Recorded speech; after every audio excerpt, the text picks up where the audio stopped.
Kaya driver niya? Oo. Sabi din nila. Dapat sir, pag kung paparada tayo, 6 meters talong from the corner. Dito tayo sir. Hindi, wala nang problema sa gumi kukunin ka, dapat inayos mo na. Dapat sana mayroong 5 minutes man lang kung ano. Sa clamping po sir, unang-una, wala po tayong 5 minutes. Alam mo sir, pagparada niyo pa lang pagbaba niyo.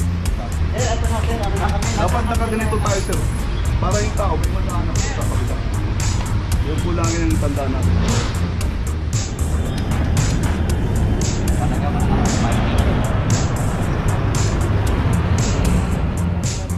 Na kung saan, pwede tayo magparada. Ngayon po, 2023 na, sumunod po tayo sa batas trapiko. Huwag po tayo maging pasaway.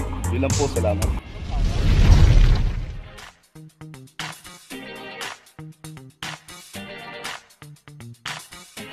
Papajo TV!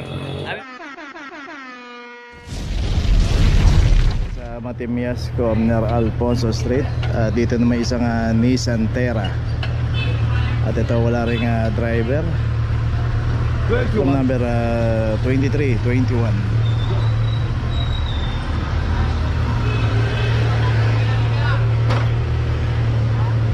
Dito po pagka inabutan po tayo ng clamping at nakaklamp na po yan bago dumating ang driver, hindi na po pwedeng tanggalin yan. Pero pagka inabutan po ng driver yun na hindi pa nakaklamp,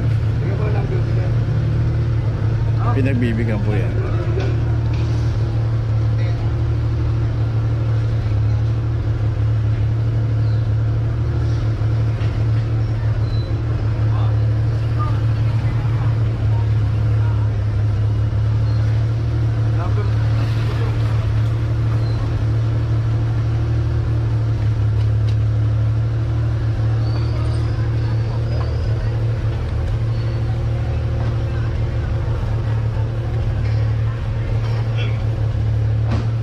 Okay, ito meron na rin notice. Tuloy na po tayo.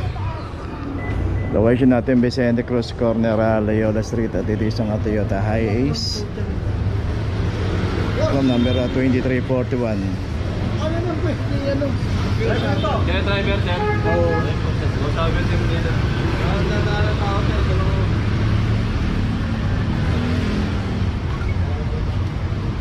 Dapat sir, pag kung paparada tayo, 6 meters talong from the corner.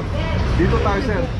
Hindi, wala nang problema sa gumi kukunin ka, dapat inayos mo na. Dapat sana mayroong 5 minutes man lang kung ano. Sa clamping po sir, unang-una, wala po tayong 5 minutes. Alam mo sir, pagparada niyo pa lang pagbaba niyo. Taxi na tayo. Dapat nakaganito tayo sir. Para yung tao, may madaanan po sa kapila. Yung kulangin ang tanda natin.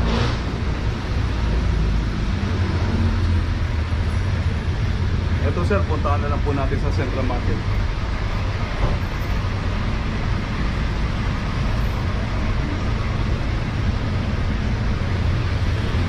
Okay, ito sa barangay ito meron driver.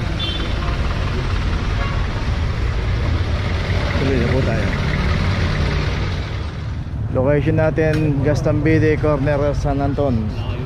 Dito isang Ford EcoSport. Nakita natin yung parada nito, kabilaan pa.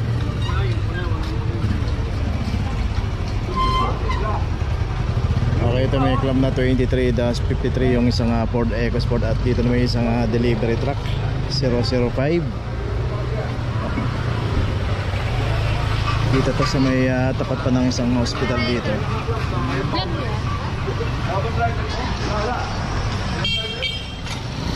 Ito pa isa, yung wala rin driver to isa, pero naka-hazard.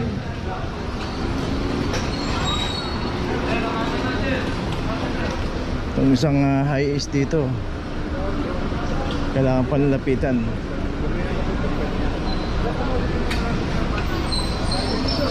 At meron na rin ang clamp number 2341. Isang Hyundai Elantra. Dito nga nakita natin naka-hazard pa itong Elantra pero wala pong driver. So bali tatlo nga sasakyan yung na-clamp dito. Lahat pare-parehong walang mga driver to. At dito nga rin sa kahabaan ng Gastambide ay umalis na yung isang Hiace dito. mabuhay lane, no? At ito labasan to papunta ng Ligarda pag dumaretso ron. Labasan rin ang papuntang Ercio. Ito palabas ng Loyola. At kung paparada naman tayo, matatagalan tayo. May mga pay parking dito. Andyan yung De Los Santos Street, Raten Street. Yan, mga pay parking po yan. At kung matatagalan tayo, doon na lang po tayo pumarada. Mas safety pa tayo ron.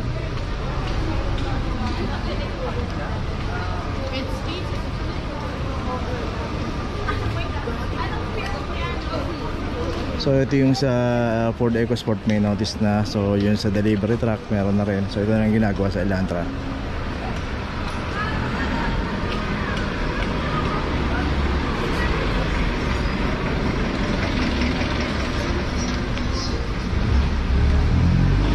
Ito may notice na lahat. Tuloy na po tayo. Dito pa rin tayo sa Gastambide, corner San Anton. Dito naman isang pampasayro jeep naman ang anak club dito. Galing tayo doon kanina, yung tatlong na club doon. Dito naman yung jeep 002. Ako tanong ninyo, kaya naman mamaya.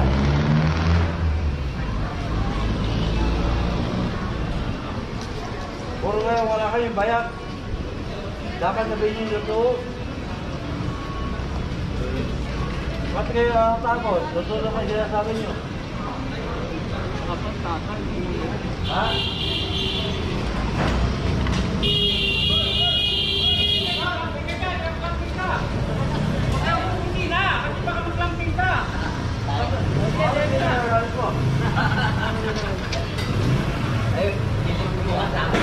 Okay, may notice na.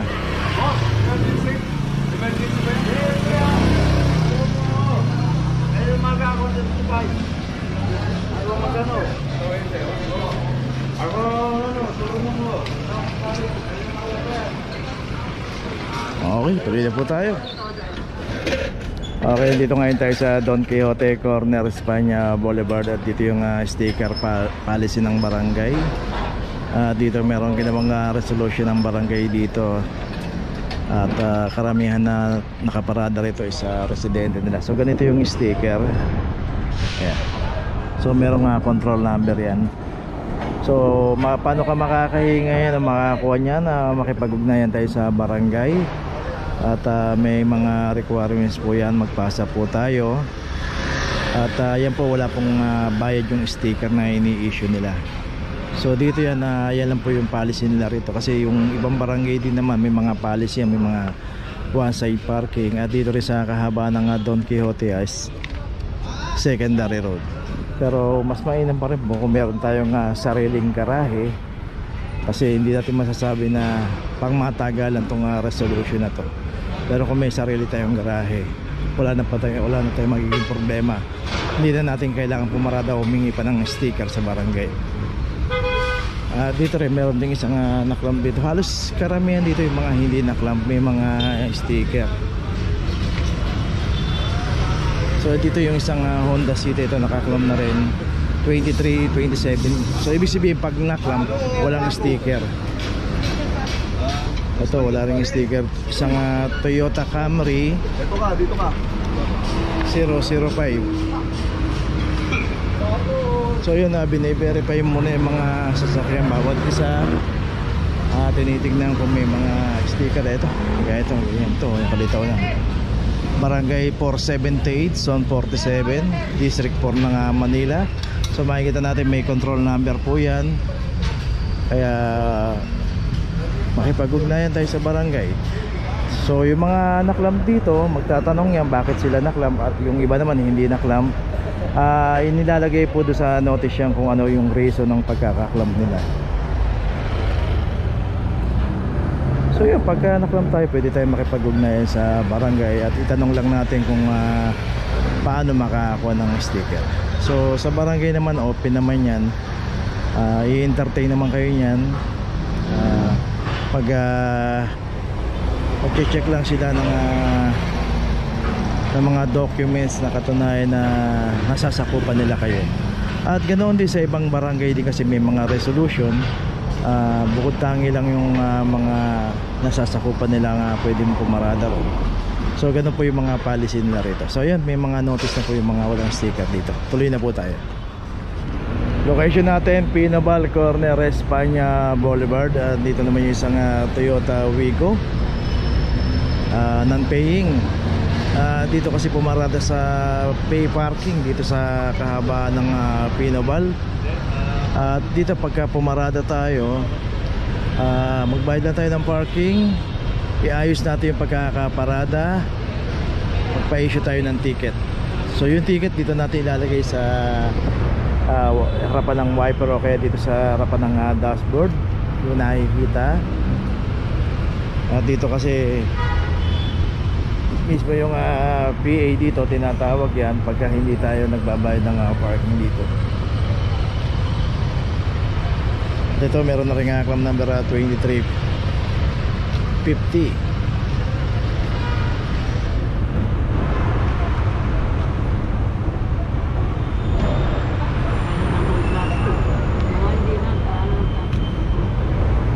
One parts Mambon. Dali mo ito, palagyan mo na lang.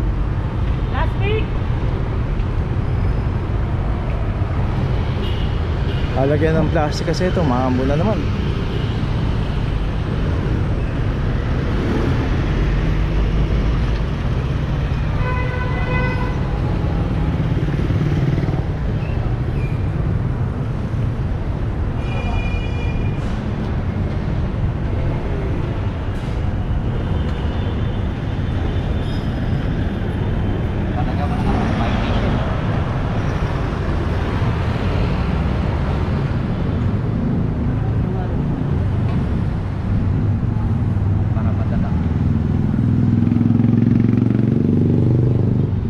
Okay yun, may notice na.